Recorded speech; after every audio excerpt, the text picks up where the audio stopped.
মিলাদ তথা জন্ম বৎসরের 12 মাসের 365 দিনে হয় না, যে কোনো একদিনই হয়।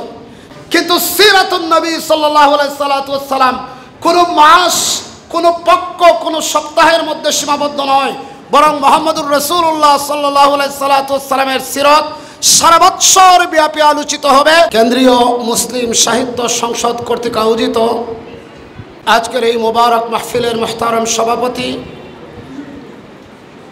মঞ্চে উপবিষ্ট শুধু বৃহত্তর সিলেট নয় বরং বাংলাদেশের প্রথিতযশা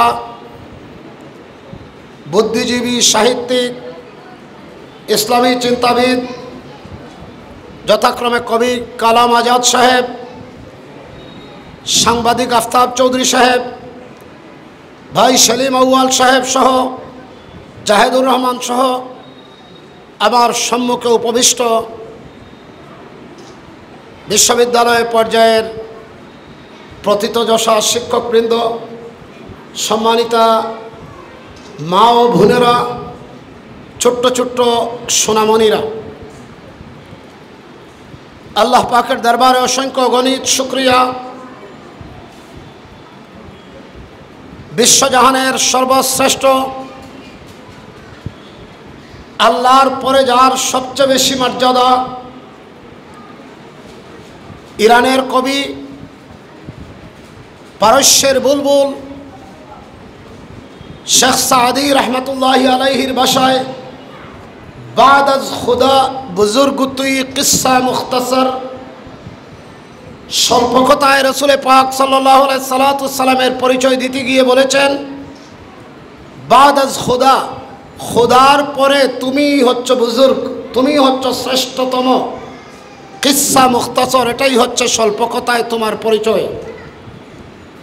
নবী মুহাম্মদুর রাসূলুল্লাহ সাল্লাল্লাহু আলাইহি সাল্লামের সিরাতের এই মোবারক মাহফিলে আল্লাহ পাক আমাদেরকে অংশগ্রহণ করতে দিয়েছেন। এজন্য আল্লাহ পাকের দরবারে শাহানশাহিতে লক্ষ কোটি শুকরিয়া ও সুজুদ, খালিস নিয়তে আন্তরিকতার সাথে কালিমাতুশ শুকর আদায় করি।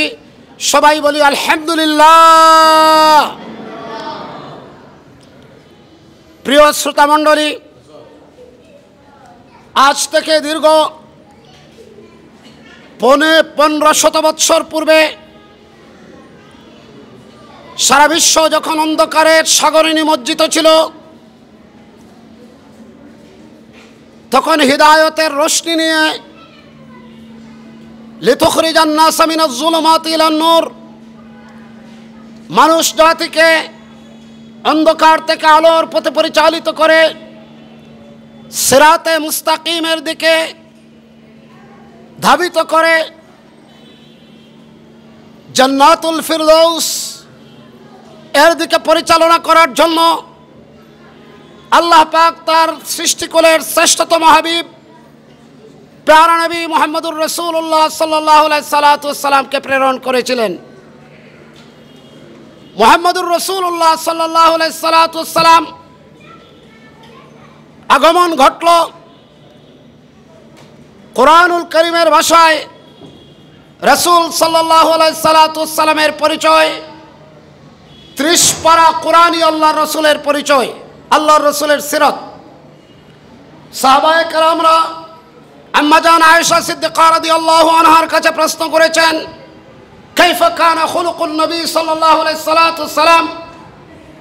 আম্মা জান আয়েশা তখন সংক্ষিপ্ত উত্তর দিয়েছিলেন, ওয়া কানা খুলুকুল কোরআন আমা কারাতুমুল কোরআন, তোমরা কি কোরআন পড়োনি, অধ্যয়ন করোনি? মুহাম্মদুর রাসূলুল্লাহ সাল্লাল্লাহু আলাইহি সাল্লামের পুরো জীবন হচ্ছে আল কোরআন। সেই কোরআনুল কারীমে 3টি বিষয় নিয়ে আল্লাহ পাক আলোচনা করেছেন। একটি তিনি তার পরিচয় বিধৃত করেছেন, অর্থাৎ তাওহীদ সম্পর্কে আলোচনা করেছেন। 2 নম্বর মুহাম্মদুর রাসূলুল্লাহ সাল্লাল্লাহু আলাইহি সাল্লামের শান, মান এবং তার পরিচয় বর্ণনা করেছেন। 3 নম্বর আখিরাতের পরিচয় সেখানে তিনি উল্লেখ করেছেন। এই 3টি হচ্ছে মৌলিক। মুহাম্মদুর রাসূলুল্লাহ সাল্লাল্লাহু আলাইহি সাল্লাম সম্পর্কে বলতে গিয়ে আল্লাহ পাক বলেছেন, লাকাদ কানা লাকুম ফি রাসূলিল্লাহি উসওয়াতুন হাসানাহ, নিঃসন্দেহে রাসূল তোমার মধ্যে রয়েছে সবচেয়ে উত্তম আদর্শ। মুহাম্মদুর রাসূলুল্লাহ চরিত্র সম্পর্কে বলতে গিয়ে বলেছেন, ইন্নাকা লাআলা খুলুকিন আযীম, নিঃসন্দেহে তুমি মহৎ চরিত্রের অধিকারী। রাসূল সাল্লাল্লাহু আলাইহি সাল্লামের প্রেরণে সারা বিশ্ব উপকৃত হয়েছে, সে কথা বলতে গিয়ে বলেছেন, ওয়ামা আরসালনাকা ইল্লা রাহমাতাল লিল আলামিন। রাসূল সাল্লাল্লাহু আলাইহি সাল্লামকে কেন আল্লাহ পাক প্রেরণ করেছেন সে পরিচয় দিতে গিয়ে বলেছেন, লিতুখরিজান নাস মিনাজ যুলুমাতি ইলান নূর, যাতে যুলমাত থেকে আলোর পথে নিয়ে আসতে পারো, এজন্য আমি তোমাকে প্রেরণ করেছি। আমি তোমাকে প্রেরণ করেছি লিউযহিরাহু আলাদ দীনি কুল্লি, যাতে তোমার দিন, তোমাকে দেখানো জীবন ব্যবস্থা আর দিন এর মাধ্যমে যাতে তুমি সমস্ত মানবতাকে আলোর পথে নিয়ে যেতে পারো এবং সমস্ত আদিয়ানে বাতিলা, বাতিল মতবাদ সম্পন্ন উপরে ইসলামকে বিজয়ী করতে পারো, এজন্য হে রাসূল আমি তোমাকে প্রেরণ করেছি।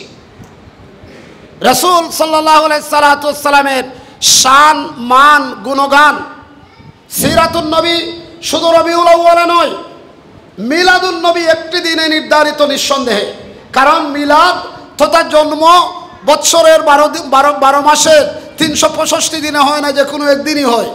যদিও এর তারিখ নিয়ে বিভিন্ন মতভেদ আছে, কিন্তু সিরাতুন নবী সাল্লাল্লাহু আলাইহি সাল্লাম কোনো মাস, কোনো পক্ষ, কোনো সপ্তাহের মধ্যে সীমাবদ্ধ নয়, বরং মুহাম্মদুর রাসূলুল্লাহ সাল্লাল্লাহু আলাইহি সাল্লামের সিরাত সারা বৎসর ব্যাপী আলোচিত হবে এবং সারা বৎসর নয়, সারা জীবন ব্যাপী মুহাম্মদুর রাসূলুল্লাহ সাল্লাল্লাহু আলাইহি সাল্লামের সিরাত তথা আদর্শ আমরা অনুসরণ করব, অনুকরণ করব, মেনে চলব।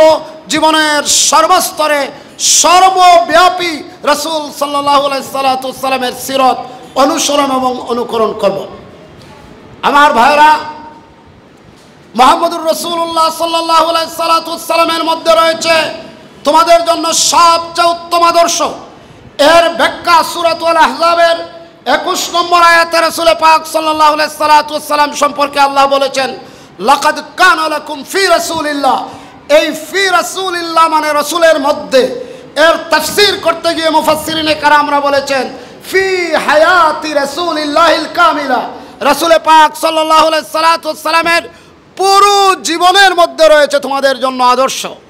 এজন্য শুধু রাসূলের নামাজ আমাদের আদর্শ নয়, শুধু রাসূলের জিকির আমাদের জন্য আদর্শ নয়, শুধু রাসূলের কোরআন তেলাওয়াত করা আমাদের জন্য আদর্শ নয়, বরং ফি হায়াতিহিল কামিলা, পুরো জীবনের প্রত্যেকটি কাজ আমাদের জন্য আদর্শ।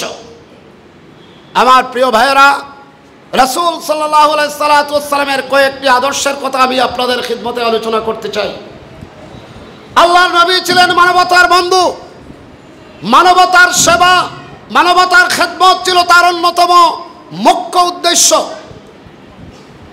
শুধু ইসলাম পরবর্তী নয়, বরং ইসলামের পূর্বের যুগেও রাসূল সাল্লাল্লাহু আলাইহি সাল্লাম অসহায়, গরিব, দুঃখী, বেকার, দুর্দশাগ্রস্ত মানুষের তিনি খিদমতগার ছিলেন। যখন তার কাছে ইকরা বিসমি রাব্বিকাল্লাযী খালাক আয়াত নাযিল হলো, তিনি ভয়ে ভয়ে চলে আসলেন আম্মা জান খাদিজাতুল কুবরার কাছে। এসে বললেন, জাম্মিলুনি জাম্মিলুনি দাসসিরুনি দাসসিরুনি, আমাকে কম্বল পরিয়ে দাও, আমাকে কম্বল জড়িয়ে দাও, আমার ভয় ভয় লাগছে। তখন আম্মা জান খাদিজাতুল কুবরা বলেছিলেন, না, আপনি ভয় পাওয়ার কিছু নেই, কোনো ভূত ফেরত জিন্নাত আপনাকে কখনো আক্রান্ত করেনি। কারণ ইন্নাকা লা তাসিলুর রাহম ওয়া তাহমিলুল কাল ওয়া তাকসিবুল মাদুম ওয়া তুকরিউদ দুয়ুফ ওয়া তুইনু আলা নওয়াইবিল হক।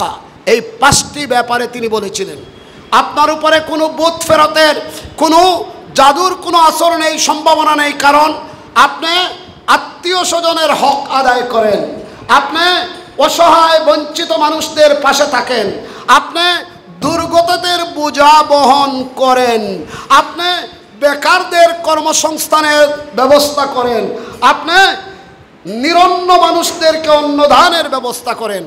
এই সমস্ত মহৎ গুণাবলী যেই ব্যক্তির কাছে আছে, ওয়াল্লাহি লা ইউখজিকাল্লাহু আবাদান, কখনো আল্লাহ এই সমস্ত মানবিক গুণাবলী বিশিষ্ট মহামানবকে কখনো লাঞ্ছিত করতে পারেন না। আমরা আম্মা জান আয়েশা সিদ্দিকা রাদিয়াল্লাহু আনহার এই ঘটনা থেকে আমরা পেলাম যে অবশ্যই এগুলো মানবতাবাদী কাজ। আমার প্রিয় ভাইরা, আল্লাহর নবী মহিলাদেরকে মর্যাদা প্রদান করেছেন। মহিলা হয়তো মা হবে, নতুবা স্ত্রী হবে, নতুবা কন্যা হবে। পৃথিবীর ইতিহাসে মুহাম্মদুর রাসূলুল্লাহ সাল্লাল্লাহু আলাইহি সাল্লাম যেভাবে মহিলাদেরকে মর্যাদা দান করেছেন, মা যখন হবে মহিলা, আল্লাহর রাসূল বলেছেন তাদের পদতলে তোমাদের জান্নাত।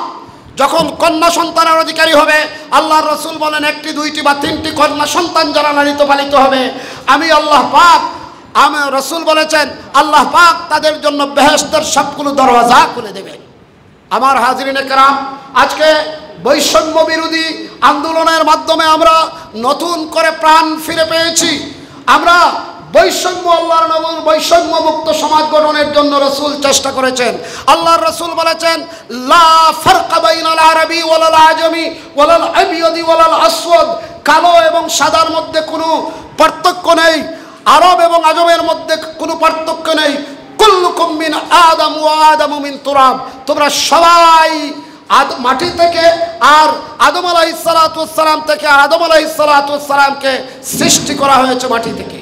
আমার প্রিয় ভাইরা, রাসূল পাক সাল্লাল্লাহু আলাইহি সাল্লাম সার্বজনীন শিক্ষার জন্য নির্দেশ প্রদান করেছেন। বলেছেন তালাবুল ইলমি ফরিদাতুন আলা কুল্লি মুসলিমিন ওয়া মুসলিমা, বিদ্যার্জন করা প্রত্যেকটি নারী এবং পুরুষের জন্য অবশ্যম্ভাবী। আমার নবী মুহাম্মদুর রাসূলুল্লাহ ইনসাফের মূর্ত প্রতীক। তিনি ইনসাফ করতে গিয়ে কোনো অভিজাত অনভিজাত, কোনো নিজের পক্ষের অথবা বিপক্ষের কোনো মানুষের প্রতি কোনো পক্ষপাতিত্ব করেননি। ফাতেমা আল মখজুমিয়া, মখজুম কবিলার ফাতেমা নামনি একজন মহিলাকে চুরির জন্য নিয়ে আসা হলো রাসূলের কাছে। আল্লাহর রাসূলকে তার হাত কাটার নির্দেশ দিলেন। অভিজাত ফ্যামিলির মহিলা, অতএব কিভাবে তার হাত কাটা যায় তার জন্য সুপারিশ করা হলো। আল্লাহর রাসূল বললেন ওয়াল্লাহি লাউ আন্না ফাতিমাতা বিনতে মুহাম্মাদিন সাল্লাল্লাহু আলাইহি সাল্লাম সারাকাত লাকাতাতু ইয়াদাহা, ফাতিমা বিনতে মুহাম্মদ যদি চুরি করতেন তাহলে আমি তার হাত কেটে দিতাম। এখানে অনেক ছোট্টমণি আছে, আমার কথা শেষ করে নিচ্ছি। ছোট্টমণি যারা, এদের প্রতি ছিল রাসূল সাল্লাল্লাহু আলাইহি সাল্লামের প্রগাঢ় ভালোবাসা। আল্লাহর রাসূল তার নাতনি লুবাবা বিনতে জাইনাবকে কাঁধে নিয়ে নামাজ আদায় করেছেন। তার নাতি হাসান এবং হুসাইন গুড়া চড়ার আবদার করেছেন, আল্লাহর রাসূল গুড়ার মতো হয়েছেন। তার নাতি হাসান এবং হুসাইন তার পিঠে গুড়া সোয়ার হয়েছেন। আল্লাহর রাসূল বাচ্চাদেরকে চুমু খেতেন, বাচ্চাদের প্রতি মহব্বত করতেন। আমরা বাচ্চাদের প্রতি মহব্বত করব। এখানে অনেক কিশোর আছে, তোমাদের জন্য আল্লাহর নবী আদর্শ। হযরতে জারির বিন আব্দুল্লাহ আল বাজালি রাহমাত রাদিয়াল্লাহু আনহু কিশোর, রাসূল সাল্লাল্লাহু আলাইহি সাল্লামের মাহফিলে এসেছেন। ঠাই নেই, কোনো জায়গা নেই। আল্লাহর নবী মুহাম্মদুর রাসূলুল্লাহ অভিজাত ফ্যামিলির সেই কিশোরের জন্য নিজের গায়ের চাদর মুবারক উড়িয়ে দিয়েছেন। বলেছেন আব্দুল্লাহ, জারির তুমি এই চাদর বিছিয়ে বসো। কিন্তু সেই কিশোর সাহাবী রাসূলের চাদরে কিভাবে বসবেন? তিনি চুমু খেয়েছেন, চুমু খেয়ে আদবের সাথে চাদরকে মাথায় রেখেছেন। এই হচ্ছে রাসূল পাক সাল্লাল্লাহু আলাইহি সাল্লাম শিশুদের প্রতি আদর্শ, কিশোরদের জন্য আদর্শ, সমাজের সর্বকালের সর্বমানুষের জন্য আদর্শ। তাই একটি বৈষম্যমুক্ত, একটি ইনসাফপূর্ণ, একটি সুন্দর দেশ ও জাতি, বসবাসযোগ্য নারীদের স্বাধীনতা, শ্রমিকদের স্বাধীনতা, সর্বক্ষেত্রে একটি সুন্দর জাতি উপহার দেওয়ার আমাদের এখন সময় এসেছে। আমরা যে অবস্থানে আছি সেই অবস্থানে থেকে একটি সুন্দর, সুখী, সমৃদ্ধশালী, কল্যাণময় রাষ্ট্র গঠন করতে হলে মুহাম্মদুর রাসূলুল্লাহকে জানতে হবে, মুহাম্মদুর রাসূলুল্লাহকে আদর্শ হিসাবে মানতে হবে। মুহাম্মদুর রাসূলুল্লাহ একমাত্র আমাদের আদর্শ, মুহাম্মদুর রাসূলুল্লাহ আমাদের একমাত্র আইডল, মুহাম্মদুর রাসূলুল্লাহ সাল্লাল্লাহু আলাইহি ওয়াসাল্লাম একমাত্র আমাদের আইকন। অতএব আসুন খেমোসাসের এই সিরাতুন নবী সাল্লাল্লাহু আলাইহি সাল্লাম প্রতিযোগিতার মাধ্যমে আমাদের শিশু কিশোররা, বিশেষ করে যারা অংশগ্রহণ করেছে, এদেরকে শিক্ষা ব্যবস্থায় মুহাম্মদুর রাসূলুল্লাহ এবং সাহাবায়ে কেরামদের জীবনী অন্তর্ভুক্ত করে রাসূলময় আদর্শান্বিত হয়ে এই পৃথিবীটাকে, এই বাংলাদেশটাকে যাতে গড়তে পারি, আল্লাহ পাক আমাদেরকে তৌফিক প্রদান করুক। সবাই বলুন আমিন। ওয়া আখিরু দাওয়ানা আলহামদুলিল্লাহি রাব্বিল আলামিন।